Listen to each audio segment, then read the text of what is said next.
네, 안녕하세요. 저는 인하대학교 편입 합격생 범스타라고 하고요. 오늘은 여러분들께 편입 이야기가 아닌 바로 취업 이야기를 조금 해볼까 해요. 취업이란 것도 결국에 편입의 연장선이라고 보시면 되는데, 보통 대학교를 진학하는 목적 중에 하나가 취업인데 그 취업에 차지하는 비율이 되게 크다고 보면 돼요. 근데 요즘에는 취업이 너무 어렵다 보니까 멀쩡한 대학교를 나와서 이제 대기업을 노리다가 대기업 쪽이 좀 힘들어. 그럼 이제 중견기업, 그것도 안 되겠다, 중소기업, 이런 식으로 이제 다운그레이드 하는 현상이 많이 일어나고 있는데요. 취업이나 편입이나 다 똑같아요. 경쟁 사회이기 때문에 내가 어떤 경쟁력을 갖추고 있지 않으면은 어떤 결과물을 얻기가 좀 어렵다는 거예요. 그래서 지금까지는 다 뻔한 이야기였고요. 여러분들이 시야를 조금만 더 돌리면은 공기업 취업이라는 부분도 있으니까 그 부분들에 대해서 어떤 식으로 준비를 하며 어떤 전형들이 있는지 한번 알아보는 시간이 될 것 같습니다. 지금부터 출발합니다.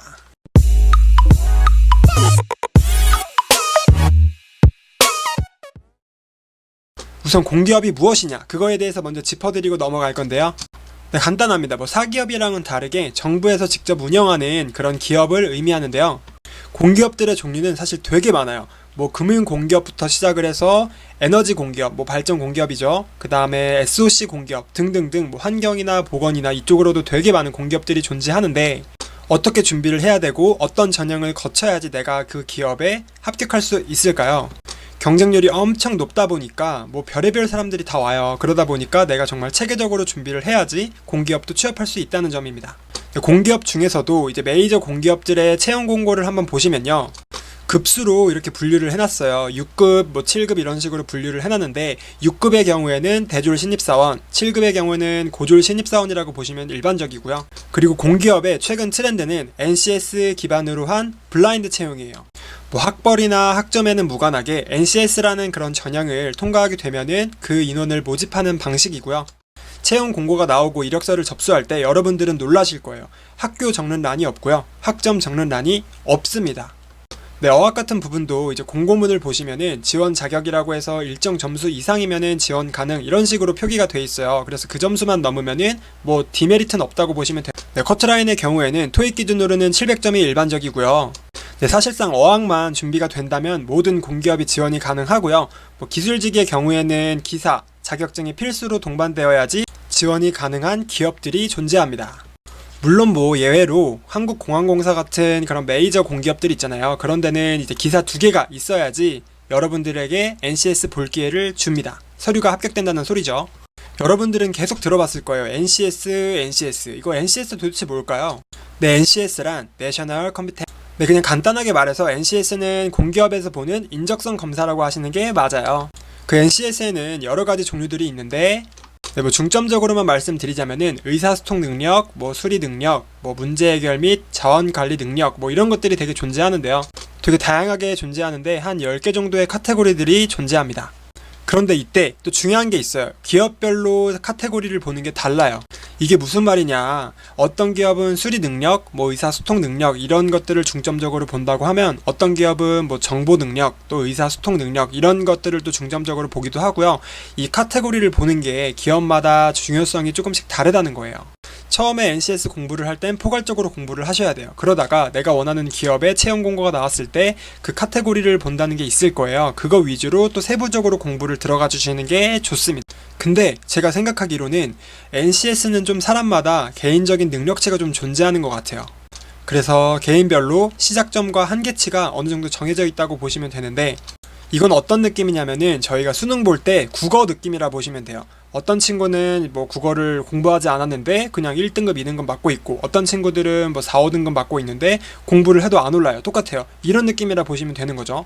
그래서 NCS도 이런 맥락이라고 보시면 돼요. 보통 NCS를 시작했을 때 3개월에서 6개월 정도면은 어느 정도 자기의 실력, 그게 나온다고 해요. 그래서 이 시기에는 내가 빨리 NCS에 대해서 적응을 하고, 그 다음에 문제 푸는 스킬을 증진시키고, 그리고 시간을 잘 안배를 하는 연습을 많이 해야 될 것 같아요. 네, NCS 문제 유형도 한번 잠깐 알아보자면 수리 능력 같은 경우는 뭐 입체 도형 주어지고요. 그 입체 도형에 대해서 뒷면이 뭔가, 뭐 색칠된 면이 뭔가, 뭐 이런 식으로 물어보거나 아니면 뭐 식이 주어지면 거기에 대한 답을 구하는 뭐 이런 식이 되게 많아요. 네, 수리 능력을 제외한 나머지 카테고리들은 어떤 느낌이냐면 여러분들이 토익 파트 7 풀어봤을 거예요. 거기서 이제 다중 지문, 뭐 2개짜리 지문, 3개짜리 지문 나왔을 텐데 그런 지문을 한글로 번역해서 푸는 느낌이라 보시면 똑같습니다. 네, 추가적으로 기술직의 경우에는 전공 필기를 봐요. 예를 들어 뭐 토목직, 뭐 기계직, 뭐 전기직 이런 직렬들이 많이 존재하잖아요. 근데 토목직은 뭐 토목 관련, 기계직은 기계 관련 이런 식으로 이제 시험을 보게 되는데 문제 유형은 기사 자격증 필기 시험 있죠? 그런 식으로 나온다고 보시면 되고요. 그 다음 출제 범위는 약간 기사보단 좀 지엽적으로 나온다고 보시면 되세요. 이때 여러분들께 꿀팁 하나 드릴게요. 이건 기술직을 준비하는 친구들에게 말씀드리는 건데 보통 기술직을 준비한다고 하면은 SOC 기업 아니면은 발전 공기업, 에너지 공기업 이 세 가지가 주류를 이룰 거예요. 일단 NCS 공부를 빨리 해서 내가 올릴 수 있는 한계치까지 올려놔요. 그리고 나서 전공필기 공부를 해야 되는데 거의 100점을 목표로 해서 달려가야 됩니다. 보통 기술직을 희망하시는 분들이라면 기사 공부는 다 했을 거예요. 그러니까 그 기사 공부했던 경험으로 내가 전공필기는 100점 맞겠다 이런 마음가짐으로 접근하셔야 돼요. 그렇게 하시면 내가 충분히 합격 커트라인까지는 도달할 수 있으니 이렇게 준비를 해주심이 좋습니다. 네, 그러면 채용 특징에 대해서 이제 말씀을 드리려고 하는데 이제 공기업에선 두 가지로 이제 인원들을 또 뽑아요. 체험형 인턴 그리고 채용형 인턴 이런 식으로 모집을 하는데 체험형 인턴은 정말 체험만 하다 끝나는 거라서 뭐 정직원이 돼야겠다 뭐 이런 거는 기대도 품으면 안 되고요. 그냥 체험 삶의 현장이라고 보시면 되는 겁니다. 그래서 저희가 집중해야 될 건 채용형 인턴이에요. 이거는 보통 6개월간의 인턴 기간을 거치고 그 6개월 이후에 정직원으로 전환되는 그런 채용이라 보시면 되는데요. 이 인턴 기간 6개월 동안은 정말 내가 아닌 정말 다른 사람의 탈을 쓰고 정말 로봇처럼 살아야겠죠. 그리고 정직원으로 전환된 다음에는 여러분들의 몫입니다. 이때 또 꿀팁 하나 드릴 거예요. 요즘에 공기업들은 이제 합동 채용이라고 해서 보통 같은 카테고리에 있는 기업들이 같은 날 필기시험을 봅니다. 이거는 무슨 의미냐면 기업 입장에서 정말 우리 기업을 오고 싶은 사람을 뽑겠다는 거예요. 근데 취준생 입장은 좀 다르죠. 만약에 어떤 기업이 겹치면은 이때 눈치 작전이 가능하다는 건데 상대적으로 조금 인식이 떨어지는 기업에 지원을 하면 그만큼 붙을 가능성도 되게 높아진다는 점 이거 꼭 기억해 주세요. 그래서 전형 일정에 대해서 간단히 정리를 해드리자면 일단 채용 공고가 올라오고요. 그 다음에 이력서를 적는데 뭐 학교나 뭐 학점 같은 건 적지 않고요. 그리고 나서 내가 NCS 시험을 보고 나서 그게 합격되면은 이제 실무진 면접, 그 다음에 경영진 면접 이런 식으로 돼서 최종 합격까지 갈 수 있는 거예요. 이렇게 해서 공기업 준비와 이제 블라인드 채용에 대해서 알아보는 영상이었고요. 블라인드 채용에서는 학교, 학점, 나이, 어학 중요하지 않습니다. 지원 자격만 내가 충족됐을 때 NCS가 가장 중요하다는 거 알아주셨으면 좋겠고요. 공기업에 대한 감을 이 영상을 통해 잡았으면 좋겠습니다. 영상이 도움됐다면 구독과 좋아요도 한 번씩 부탁드릴게요. 지금까지 영상 시청해주셔서 감사합니다.